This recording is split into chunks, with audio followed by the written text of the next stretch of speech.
Nombre: Hugo Sánchez Espitia, matrícula 200-133-48. Nombre de la Universidad Virtual del Estado de Guanajuato. Nombre del módulo: Derecho Procesal Penal. Nombre del reto: ¿cuáles fueron los antecedentes latinoamericanos de la reforma constitucional? Fecha de elaboración: 10 de abril del 2020. ¿A qué se refiere el autor cuando afirma que las reformas en materia de justicia penal se difundieron desde la periferia? En los últimos 15 años, 14 países latinoamericanos y un número sustancial de provincias han introducido nuevos códigos procesales penales. Estas reformas son posiblemente la transformación más profunda que los procesos penales de América Latina han experimentado en sus casi 2 siglos de existencia. Este trabajo muestra cómo una red de abogados latinoamericanos escribió e implementó los nuevos códigos. A esta red de abogados se le denomina entrepreneurs legales. Son expertos activistas del sur y propusieron los nuevos códigos procesales como una solución para problemas tales como la falta del debido proceso, transparencia e ineficacia. Esto quiere decir que es una conversión de los procesos inquisitivos acusatorios. El gran acierto fue convencer a mucha gente, con mucha habilidad, a los actores internacionales y domésticos en adoptar nuevos códigos procesales penales. Esto originó un efecto de cascada desde el centro a la periferia, de países desarrollados a países en desarrollo, del norte al sur, de occidente a oriente. Esto quiere decir difusión desde la periferia, asimismo a países centrales, a otros países periféricos. Una red de abogados latinoamericanos trabajaron en la elaboración e implementación de los nuevos códigos. Esto es con el fin de resolver las siguientes deficiencias: A. Falta del debido proceso. B. Transparencia. C. Ineficacia. Todo ello es con el fin de convertirlos en procesos penales inquisitivos, en acusatorios. Esto traería como consecuencia el desarrollo económico y la democracia. Una forma de explicar la forma de la difusión desde la periferia es la siguiente: de occidente a oriente, de norte a sur. El trabajo desde la periferia está organizado en 3 partes. La primera: concepto de la difusión desde la periferia. Segunda: ubica las reformas procesales de la historia. Tercera: explica cómo las reformas pueden ser caracterizadas como difusión de la periferia. El sistema acusatorio se refiere a procesos orales y públicos. Esto lleva beneficio resolver casos sin ir a juicio. Inquisitivo: se refiere a procesos penales que presentan los rasgos opuestos. Existen grupos en los que participaron para identificar las zonas geográficas y elaborar un estudio y análisis donde la implantación de las reformas, y se obtuvieron informes como presiones del sistema capitalista y su expansión mundial afectando los intereses de las élites de cada país, los modelos adoptados por países centrales, países periféricos o semiperiféricos tienen presiones e incentivos externos para implantar las reformas. Con la implementación de las reformas se obtiene una mejora del mundo globalizado y sus propósitos son los siguientes: difusión horizontal, semi-horizontal, difusión triangular. Esta ola de reformas trae consigo la difusión triangular desde la periferia, por consecuencia, más democracia. ¿Qué distingue a los códigos inquisitivos a los códigos acusatorios en Latinoamérica? En el caso de los códigos inquisitivos, durante el periodo colonial, en 7 libros se regulaban múltiples áreas del derecho y fueron complementadas en el año de 1265, durante el reinado de Alfonso I, cuando la mayoría de los estados de América Latina se convirtieron en entidades independientes entre las décadas de 1810 a 1830.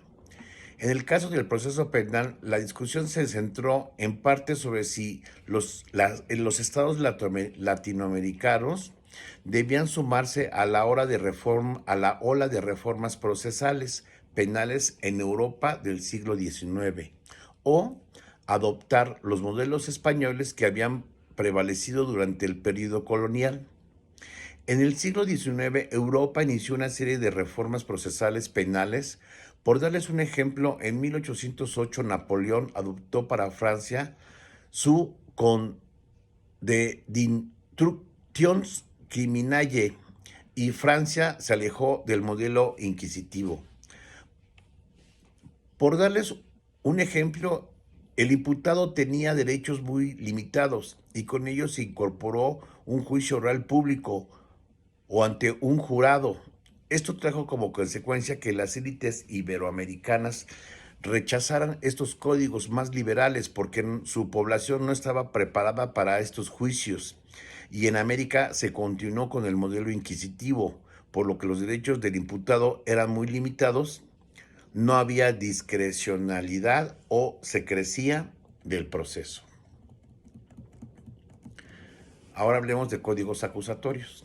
Durante el siglo XX, América Latina modificó sus códigos originales, pero no cambió la estructura procesal penal inquisitiva. Pero esto cambió en los últimos 15 años, los cuales 14 países latinoamericanos reemplazaron los códigos inquisitivos por códigos más acusatorios. Ese desarrollo es un fenómeno complejo que necesariamente incluye múltiples causas. Sin embargo, un grupo de actores que han contribuido a esta ola de reformas es un número de problemas que se volvieron importantes en las décadas de 1890 a 1990, abriendo ventanas para las nuevas políticas públicas. El creciente reconocimiento de los derechos humanos, comenzado en la década de los 70,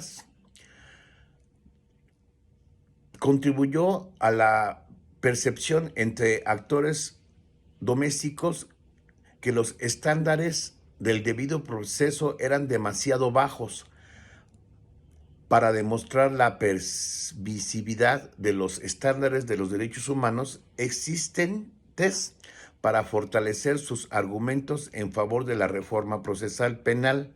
Los miembros de la red presentaron definiciones de debido proceso, mostraron un alto porcentaje de personas en prisión preventiva y argumentaron que la duración de la prisión preventiva en la región era irrazonablemente larga. ¿Cómo influyeron los actores internacionales en la formación y la expansión de la red de activistas y reformadores en América Latina? Por medio de una técnica de muestreo denominada bola de nieve. ¿Qué quiere decir esto? Es la identificación de especialistas en derecho, los cuales fueron entrevistados. Estos, a su vez, formaron una red en Latinoamérica sobre cómo conceptuaban un proceso penal. Para ello se consultó a otra comunidad con el objeto de obtener cooperación internacional y consultar qué pensaban esos especialistas sobre el proceso penal en América Latina. Esta oficina o red está establecida en la ciudad de Washington, D.C., y la bola de nieve creció en información y en entrevistados profesionales sobre el tema el proceso penal.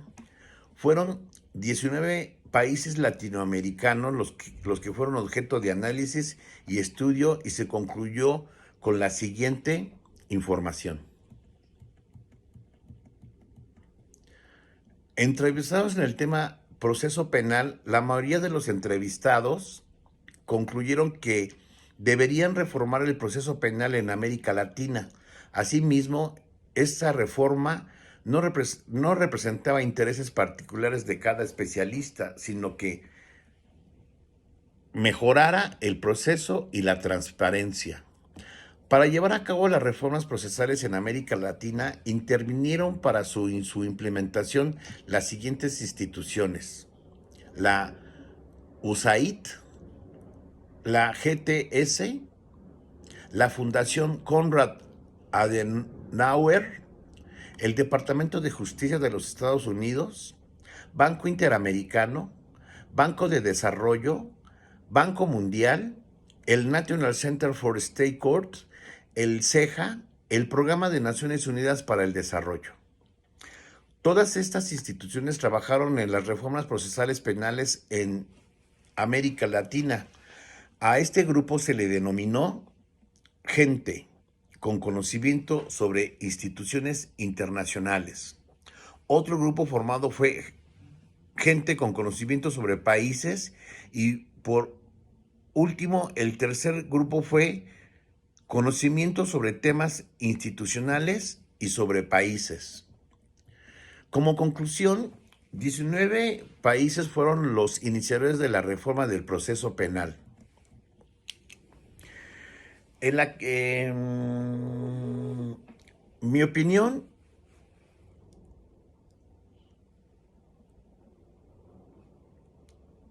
personal es la siguiente.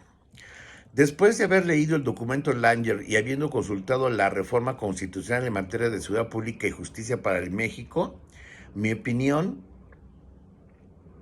es que nuestro país es un Estado democrático y de derecho, y al promulgar la reforma en justicia penal se busca que las víctimas y acusados tengan en sus juicios imparcialidad, transparencia y un debido proceso, y evitar las diferencias en los juicios inquisitivos.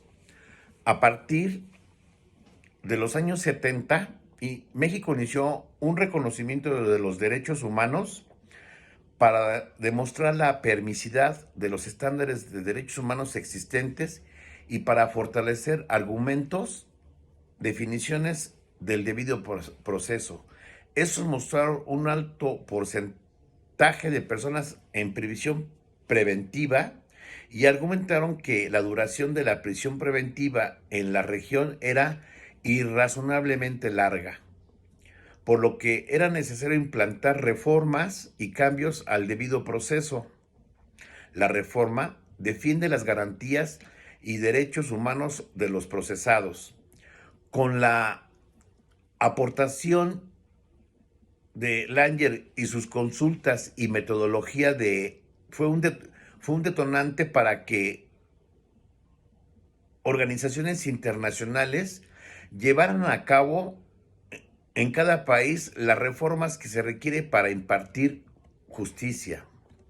Por último, deseo expresar que con la reforma a la Constitución Política de los Estados Unidos Mexicanos, publicada en el Diario Oficial de la Federación el 18 de junio del 2008, se modificaron 10 artículos que son los siguientes: 16, 17, 18, 19, 20, 21, 22, 73, 115 y 123. Con esta reforma, que era necesaria e impostergable, de gran interés para modernizar y fortalecer la justicia y la seguridad en México, se tienen objeciones importantes como régimen de excepción, marginalidad y exclusión. Gracias.